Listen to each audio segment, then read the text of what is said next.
Please like and subscribe to our channel and click the bell icon to get new video updates. Welcome to the Moth podcast. I'm your host for this week, Jodi Powell. This Black History Month episode, we're talking about a word one can describe as loaded: beauty. We have two stories for you today. Both deal with some of the first interactions our storytellers had with beauty standards and the ramifications that had for them. It got me thinking about a moment from my own childhood. I entered my first pageant at 9 years old when I was living in Jamaica. It was never explicitly called a beauty pageant, although I'm sure that word was thrown in there somewhere, but it was never really that for me. I really had no idea what beauty even was at that point. The pageant for me was more like a talent show where you got to wear your casual shorts and sing the song you liked. And when I decided I wanted to do it, my whole community got involved. My mother was an English teacher at the local high school, and the class helped me memorize my talent song, and my brother took care of showing me how to walk in my patent leather Mary Janes. The day of the show, they all showed up and watched me take home the big prize at the end of the night. And it really was a great feeling. The boys went hollering through the streets and woke my grandmother up to tell her the great news, and I went home with my gifts. As I unwrapped them one by one, I discovered porcelain and plastic dolls with blonde hair and blue eyes that looked nothing like me.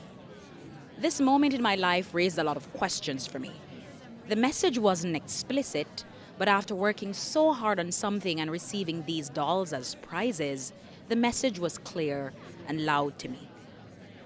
Our two storytellers this week reveal their own journeys in the world of beauty, images, and statements. Our first storyteller is Kujegi Camara. Kujaji told the story at a virtual Moth community showcase this past December. The theme of the night was Point of No Return. Kujaji told the story from her living room. So while you might not hear the audience, know that we were all cheering her on from home. Here's Kujaji live at the Moth. The nurse walked in and handed me my daughter.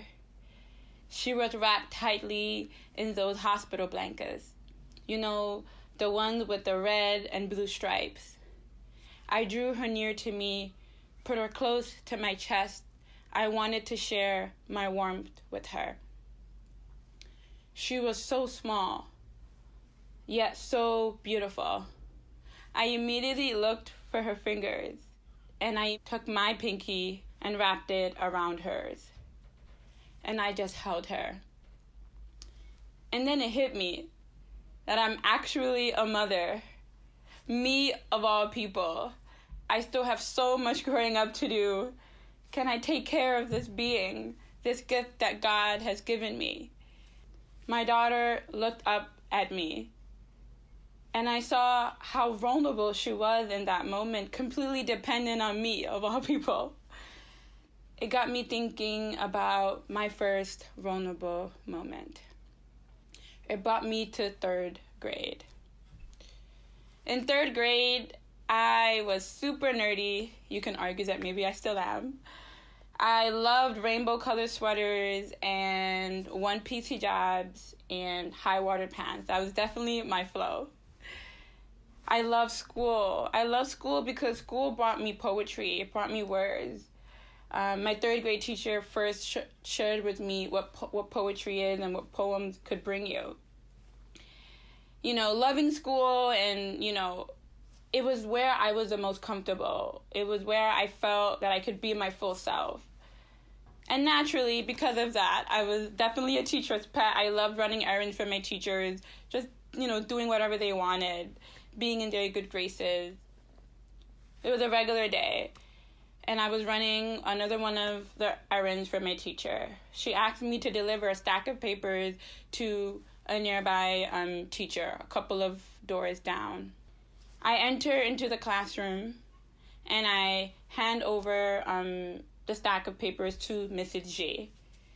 The classroom is bustling because they're all talking. There is a big group of students in the back of the classroom seated on a rug. I am on my way out. I'm about to leave when suddenly I hear a girl shout across the room, "She is so ugly." And I just stood there in that moment. And I felt her words creep into my skin. And I froze. I don't really remember much of what happened. I just remember me leaving the classroom. I remember my walk back to my own class, the hallway. It was so lonely, so big. I felt so small, so alone. All I heard was ugly. Repeating, repeating, repeating. The silence was deafening. There was nobody there to counter that. Her words followed me. They followed me everywhere I went.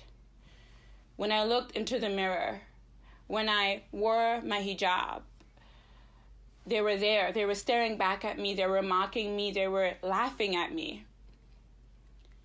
I believe they were true because I believe that if she had the audacity to yell that across the room and nobody said anything, then she clearly was in the right. Years later, many years later, I still couldn't shake it. I would see her words pop up everywhere I went. But I decided that I needed to confront her. I needed to face her on head on. I needed to confront her in the only way that I knew how. And that was through poetry. That was through words. And so I am on stage. I am in front of an audience, and there is a mirror in front of me. And I am performing my poem called Third Grade. And I say, let go. Let go of the girl in third grade. Let go of the mirrors you don't like. Let go. If you don't love yourself, nobody else can. And in that moment, it hit me that I am beautiful. And I took my pen and I rewrote it across the mirror and I crossed out her words. And I put a period where I said, you are beautiful.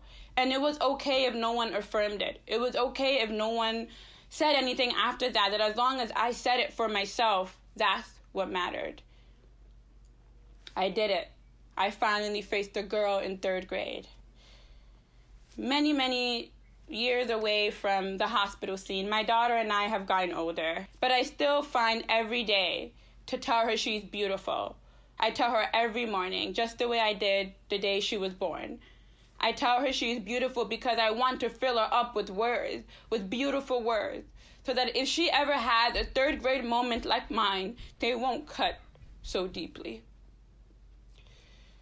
My daughter is 3 years old now. She's a sassy little one, full of huge personality, and she loves to get dressed.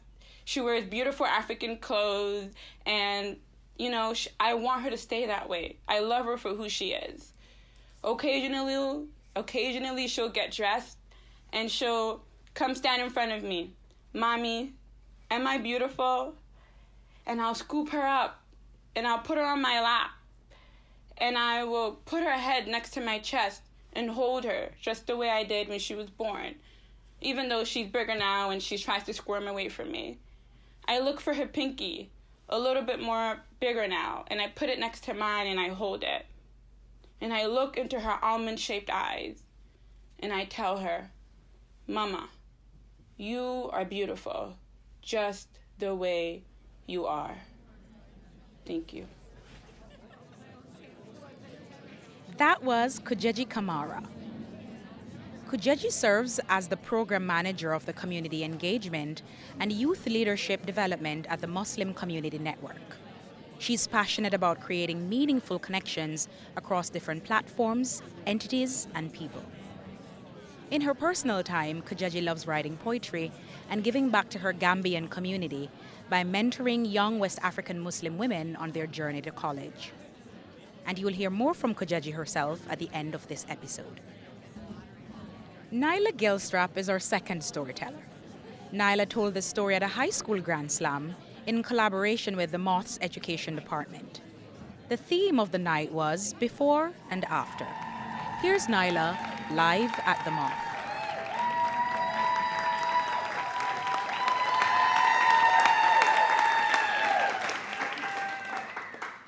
So 2 summers ago, I was on my way to summer camp, and this wasn't going to be my first time. It's actually my 6th time, but it was the first time that I was coming late. So I had to get picked up from the airport from a camp counselor. So I get directed into this white van, and I'm there, and the counselor tells me that another kid is going to be joining us. And I later find out that his name is Benny, and that he is so cute.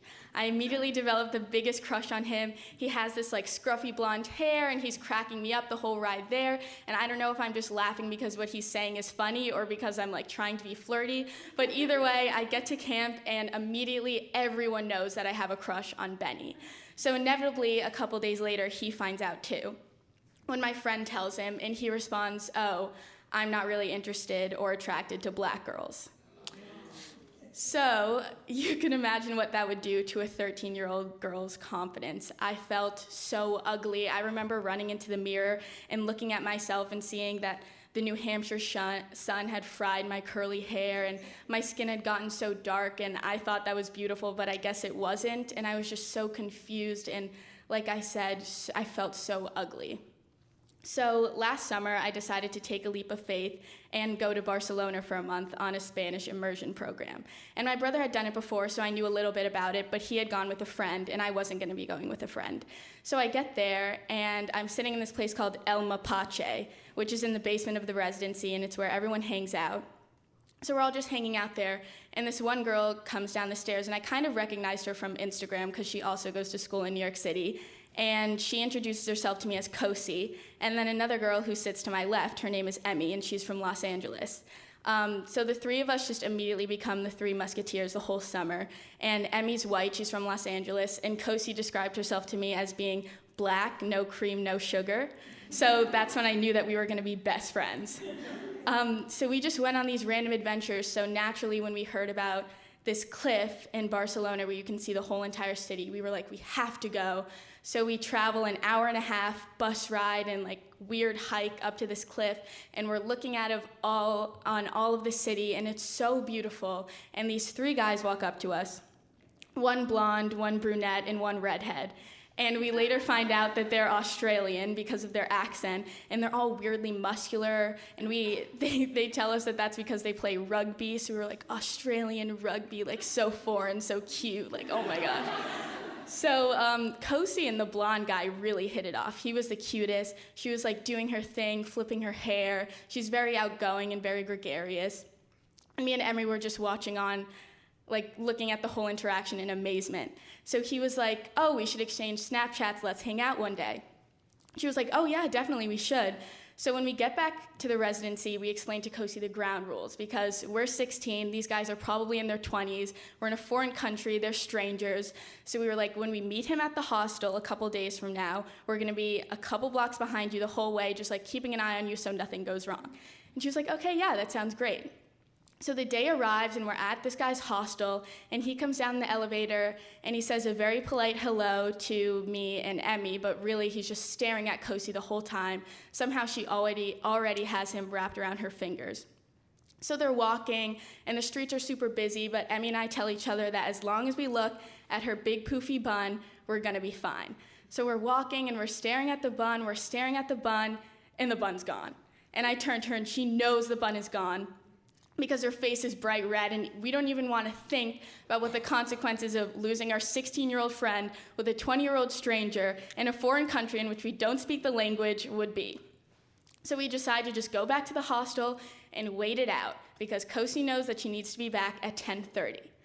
So, thankfully, she strolls in at 10:30, and the guy says a very polite goodbye to Emmy and I again, but he's just staring at Kosi the whole time, and they share a little kiss, and he goes back upstairs. And so we're waiting for the bus outside the hostel, and Emmy and I are just dying to hear the details of the date. How did it go? How did it go? And Kosi was like, "Okay, calm down. It went really great." And we're like, "Okay, well, tell us a little bit more." And she turns to us and said, "He called me beautiful." And I was like, "Oh, like, what do you mean?" And she was like, "He looked at me and said, 'I think everything about you is so beautiful. I think your hair is so beautiful.'" And Emmy was like, "Oh, that's so sweet," but she didn't get it. Because at this point, I'm on my knees in the middle of the street, crying my eyes out, just bawling. And I don't stop until I'm in bed at the residency, because it wasn't that I needed a white guy to tell a black girl that she was beautiful to believe it. It was the fact that she thought nothing of it. Like, yeah, I know I am. And I'm always gonna be black with a little bit of cream, and I'm always gonna be rocking my own big poofy bun. And my perceived beauty isn't gonna be despite my blackness. It's gonna be because of all of me, which includes that. Thank you.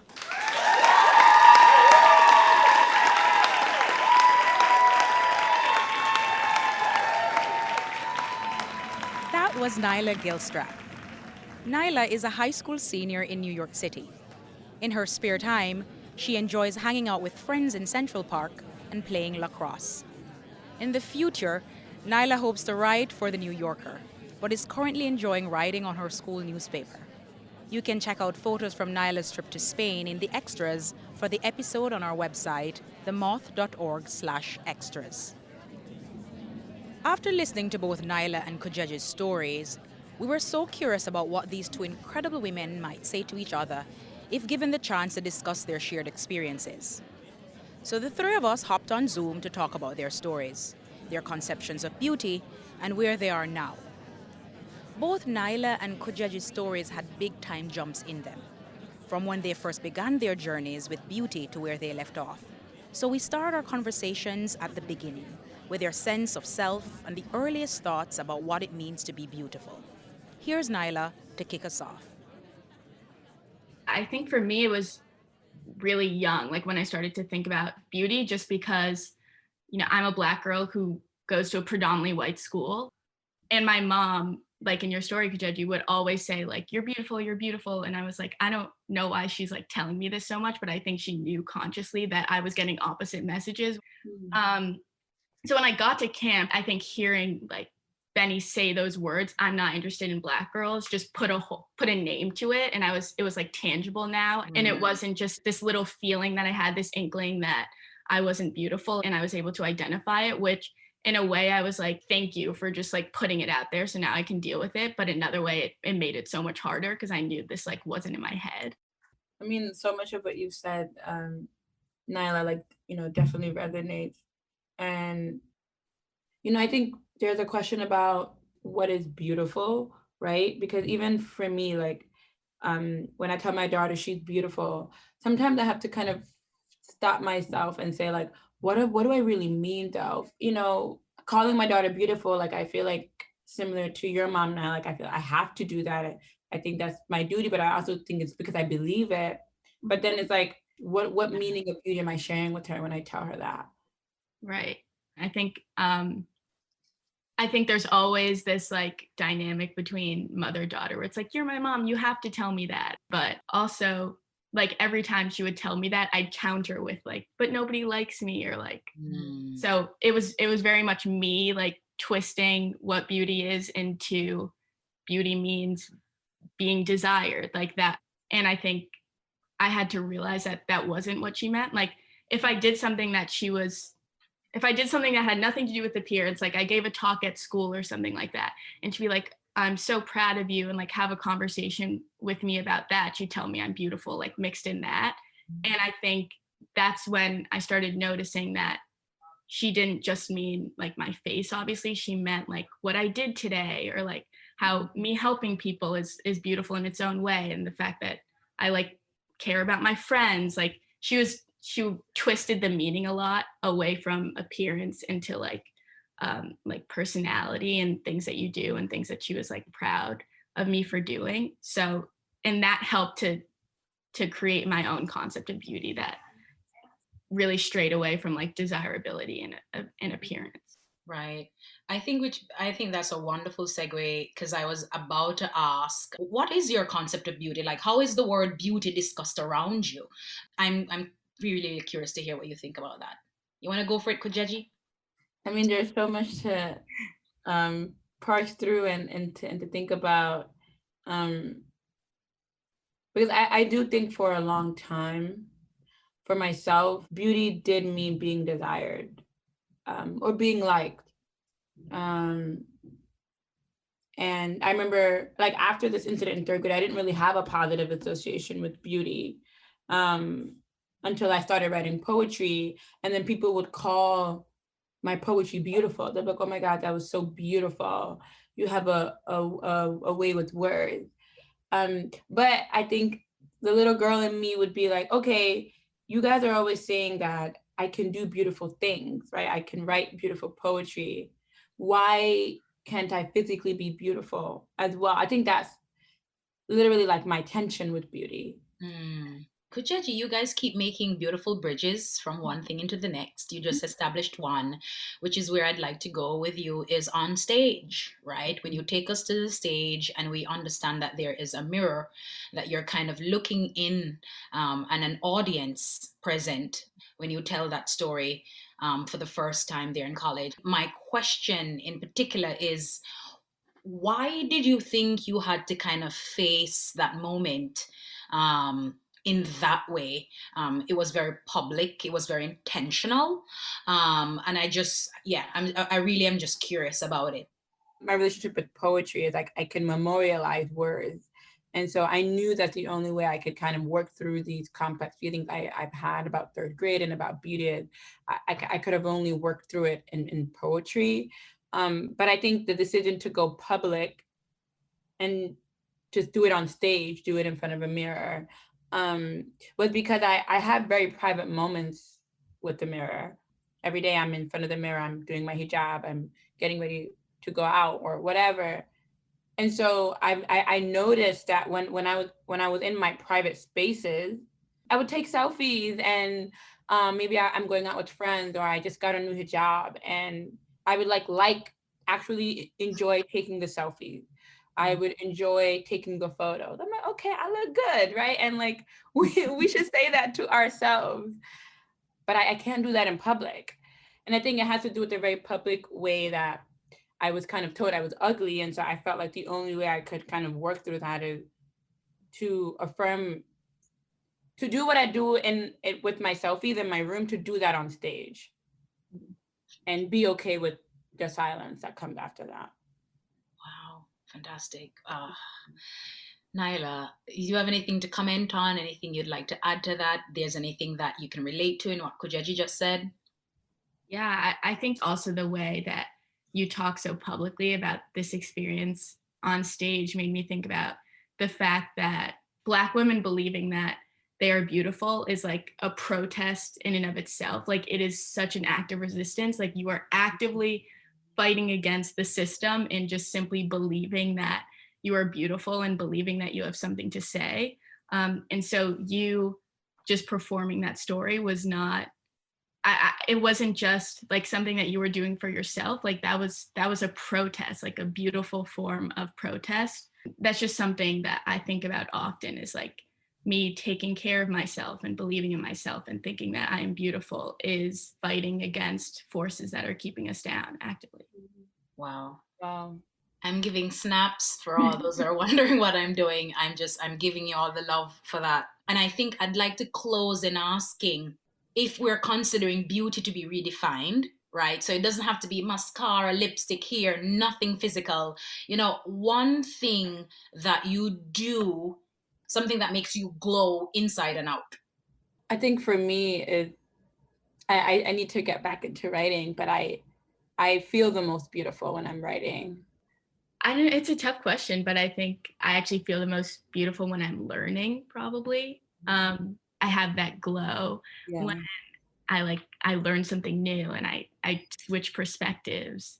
I really, really appreciate this conversation. You know, we talk in the Moth all the time about telling stories from your scars and not your wounds. That means you have a little bit of separation from, you know, the conversation, and you're kind of like going in and kind of really, you can really look at it from a place. And I think, you know, these stories are beautiful, but they have so much hurt in them. And I think there's so much vulnerability in the stories that you've presented, but there's also so much light. And there's so much kind of just like really think about and know that this is a continuous process, right? So I just really, really want to thank you both for being on this journey with me. It's been very, very fulfilling. You know what you said, Jodi, about like they're being hurt in these stories, but they're also being light. I think there's also an interesting take on beauty. Is like how you can nurture that light and that glow, like that we've been talking about, and how that kind of can coexist within these dark spaces. And I think Black women, they find those lights anywhere. Mhm. right? And Mhm. I don't know, that for me, that's beautiful. Yeah. That, like, there's hurt here and there's pain, but we were still trying to find those light moments. And I don't know, I think to be able to do that, like that action, right? Like you said, Nyla, being protest and being rebellion, I think that's like the most beautiful part about being a Black woman. That was Nyla Gilstrap and Kujegi Camara. You can hear more of our interview on our website, themoth.org/extras. At the end of our conversation, you heard Kujaji and Nyla reveal what makes them glow inside and out. For me, a natural moisturizer sometimes does the trick for the outside. But on the inside, it's a pleasant brush with a complete stranger. Maybe locking eyes on the train or striking up a conversation in the deli. No names are exchanged. We barely know each other. And maybe our only commonality is our affection for plant and chips. Simply knowing that positivity and the potential for community exists out there in this big and sometimes unfriendly world fills me up. I want to thank Kujaji and Nyla for taking us on this journey. Their words inspire me to continue to push up against the erasure I see as a Black woman, in and outside of Black History Month. Beauty remains a very complicated and emotional subject, but when we come together to share our personal moments of hardship, or triumph, or rebellion with each other, we can start to redefine what it means for all of us.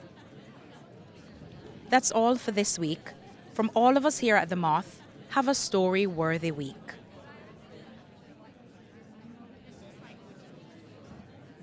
Jodi Powell is a producer on the Moth's main stage and Story Slam teams.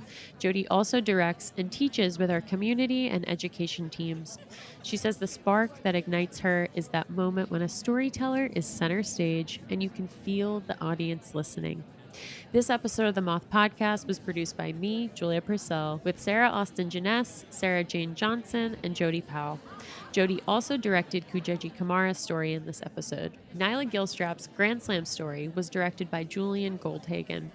The rest of the Moth's leadership team includes Catherine Burns, Sarah Haberman, Jennifer Hickson, Meg Bowles, Kate Tellers, Jennifer Birmingham, Marina Kluche, Suzanne Rust, Brandon Grant, Inga Glodowski, and Aldi Kaza. Moth stories are true as remembered and affirmed by storytellers. For more about our podcast, information on pitching your own story, and everything else, go to our website, themoth.org. The Moth Podcast is presented by PRX, the Public Radio Exchange, helping make radio more public at prx.org.